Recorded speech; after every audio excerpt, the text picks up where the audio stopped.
अगला सवाल आपकी टीवी स्क्रीन पर आ रहा है, कोरोना वैक्सीन से जुड़ा हुआ, जो जरूर आपके मन में लगातार क्रौंध रहा होगा, कितनी बार कोरोना वैक्सीन की खुराक लेनी पड़ेगी। डॉक्टर गोडसे आप बता रहे थे, फाइजर वैक्सीन कह रहे थे आप 2 साल में उसकी एक इम्यूनिटी शॉट लेनी पड़ेगी। बाकी वैक्सीन के बारे में क्या हाल है, और क्या ये 2 साल का इम्यूनिटी गारंटीड है क्या? देखो, अगर फाइजर कह रहा है 2 साल के बाद बूस्टर लगेगा, तो बाकी के वैक्सीन को भी लगेगा। लेकिन मेरे ख्याल से एक ही डोज का बूस्टर लगेगा। दूसरी बात तो ये है, हमारे सीडीसी का गाइडलाइन देखा तो वो कह रहे थे अगर आप कोरोना से बरामद हो चुके हैं तो 3 महीने के लिए आप सुरक्षित है। एंटीबॉडी लगते हैं 3 महीने के हैं, तो 3 महीने में अगर आपको वापस दोबारा कांटेक्ट हुआ तो आपको आइसोलेट करने की जरूरत नहीं है, क्वारंटाइन करने की जरूरत नहीं है। ये कह रहे थे इसके बल पे कि 3 महीना तक शायद वो एंटीबॉडी लगता है। लेकिन अभी काफी बड़े स्टडीज आ रहे हैं। सार्स 1 जो हुआ था 2003 में, वो लोगों का स्टडी किया और उसमें पता चला कि 17 साल तक उनकी इम्यूनिटी काफी सक्षम थी। तो शायद अभी हम लोग ऐसा सोच रहे हैं कि आपको एक बार कोविड होता है तो शायद आपकी इम्यूनिटी 3 महीने से कई ज्यादा रुकेगी। अगर ये वैक्सीन के बारे में भी सच है तो शायद ये संभव है कि ये वैक्सीन वापस दोबारा ना लेनी पड़ेगी, या 5 साल बाद, जैसा हमारा न्यूमोनिया 23 वैक्सीन होता है 5 या 7 साल। डॉक्टर गोड से एक सेकंड सर, एक सेकंड। जब तक वैक्सीन लगने के बाद उसका 2 साल, 5 साल, 10 साल तक का डेटा हम कलेक्ट ना कर लें, उसे स्टडी ना कर लें, तब तक हम कैसे कह सकते हैं सर कि 2 साल तक की इम्यूनिटी देगी ये वाली वैक्सीन? नहीं, वो क्या कह रहे हैं, उनका ये तो सब गेस वर्क है ना, क्योंकि अभी क्या पता चलेगा 5 साल। एग्जैक्टली वही मैं भी कह रहा हूं। 5 साल बाद स्टडी करने। लेकिन वो क्या कह रहे हैं कि जो हम लोग मेजर करते हैं, जिसको इम्यून सिग्नेचर बोलते हैं, वो एंटीबॉडी होते हैं। लेकिन वो फिर डिफेक्टिव होता है। There is something called as cellular immunity. तो सेल्युलर इम्यूनिटी कोई मेजर नहीं करता रेगुलर लैब में। और देखो, एक क्विकली बात कहना चाहूंगा, ऑक्सफोर्ड की जो 70% कह रहे हैं हम लोग, वो भी गलत है। ऑक्सफोर्ड के 2 डोसेस ट्राई किए थे, एक में 70% है और एक में 90% है। और 90% वो जिसमें है जिसमें वो आधा डोज गलती से दिया था। जो रेगुलर डोज है उसके आधा डोज गलती से लोगों को दिया था, और बाद में उनको पता चला अरे हमने गलती कर दी, सिर्फ आधा ही डोज दे दिया। और जो गलती वाले लोग थे उनमें 90% निकल आए।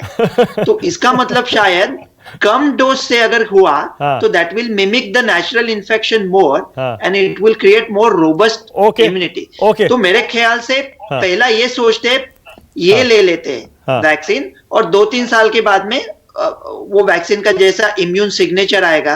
और कभी कभी बहुत डेयरिंग स्टडीज होने वाले हैं अभी दुनिया में। Imperial college of London is going to pay people to get expose to Covid artificially. So हम लोग को राह भी नहीं देखनी पड़ेगी इतने महीने तक वो रिजल्ट आने की। Will pay people to get paid volunteer और they will be expose directly to Covid virus, and then we can assess the efficacy of all the different vaccines. Exactly. और दूसरा एक क्विकली मैं कहना चाहूंगा कि साइनोफार्म करके है, वो भी वायरल वेक्टर वैक्सीन है चाइना का।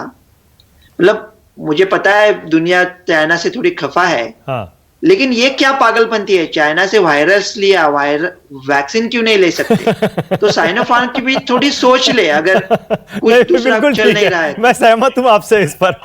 सिर्फ इसलिए कि वायरस चाइना से आया वहां की वैक्सीन नहीं लेनी है, ये तो this does not make any sense at all. Doctor Malik, आपकी कुछ इसमें अंडरस्टैंडिंग है सर कि ये जो वैक्सीन हैं, ऑक्सफोर्ड वाली या मॉडर्ना वाली या फाइजर वाली, फाइजर जैसे डॉक्टर गोडसे बता रहे हैं 2 साल कह रहा है इम्यूनिटी रहेगी, हमें कुछ आइडिया है बाकी का कितने साल तक आप बच सकते हैं कोरोना से ये वैक्सीन लगवाने के बाद? देखिए डॉक्टर गोडसे ने बहुत अच्छे से चीजों को एक्सप्लेन किया। मेरे दिमाग में बड़ी सारी चीजें बबल कर रही थी, तभी मैं बीच में आना चाह रहा था। देखिए, पहली चीज तो यह हमें अपने देश के बारे में पता होना चाहिए। यहां पर बिजली की उपलब्धि 24 घंटे दूर दराज के इलाकों में बिल्कुल नहीं है। दूसरी चीज यह है, डेफिनेटली वैक्सीन जो बहुत ज्यादा जिसको कम टेम्परेचर की जरूरत है उसको हम डेफिनेटली इस्तेमाल में ला सकते हैं, लेकिन उसको केयरफुली लाना पड़ेगा। जब दूर दराज के इलाकों के अंदर फ्रिज तक नहीं चल पाते कई बार, तो ये पॉसिबल नहीं होगा। दूसरा, ये खतरनाक भी हो सकता है। सपोजिंगली हमने वैक्सीन वो वाली दे दी जो टेम्परेचर कंपेटिबल नहीं है, और हमने वो लाखों करोड़ों लोगों को वो दे दी, और पता चला कि जब दूर दराज के इलाके में पहुंची, वो 12 घंटे कह रहे हैं रूम टेम्परेचर पे, 24 घंटे के बाद दे दी, तो हमें ये भी लगेगा वैक्सीन लग गई और वो इनइफेक्टिव वैक्सीन लग गई, और उसके बाद कोई उसका टेस्ट का तरीका भी नहीं है। तो मेरे ख्याल से इसको थोड़ा फाइन ट्यून करके हमें देखना चाहिए। दूसरी चीज, जहां तक इन वैक्सीन का तल्लक है, सबसे पहली चीज मैं बताना चाहूंगा कि जो मॉडर्ना वैक्सीन है वो बड़ी इफेक्टिव रहेगी, एफिकेशियस रहेगी, उसको और ज्यादा जो रहेगी, लेकिन हमारे देश के लिए हमें फाइन ट्यून करना है, फिर कॉस्ट का भी फैक्टर आता है। अब लास्ट में मैं बताना चाहूंगा, जैसे फ्लू की वैक्सीन है, ये हर साल हमें देनी पड़ती है, जो स्वाइन फ्लू या इन्फ्लुएंजा को जो कवर करती है, वो हर साल हमको देनी पड़ती है। अब ये वैक्सीन हमारे को साल में देनी पड़ेगी, 2 साल में देनी पड़ेगी, ये भी हमारे को अभी आने वाले समय में पता चलेगा। जहां तक मेरा अंदाजा है, जिस तरह से फ्लू की वैक्सीन, इन्फ्लुएंजा, पैरा इन्फ्लुएंजा की 2 साल के बाद देनी, तो ये एक बड़ी मैराथन एक्सरसाइज हो जाएगी। जैसे आपने सपोजिंगली 2 साल बाद ही डोज रिपीट कर रही है, 2 साल में तो हम 130 करोड़ लोगों को दे पाएंगे, फिर उसके 2 साल के बाद अगले में वो आएंगे। तो इसके लिए हमारे को बहुत ज्यादा, इमेजिन करो 2 साल के अंदर हमारे को 260 करोड़ वैक्सीन चाहिए, अगर 2 साल के बाद भी रिपीट करनी है। हो सकता है जो मॉडर्ना की वैक्सीन आए वो बताएं जी 1 साल के बाद रिपीट करनी पड़ेगी।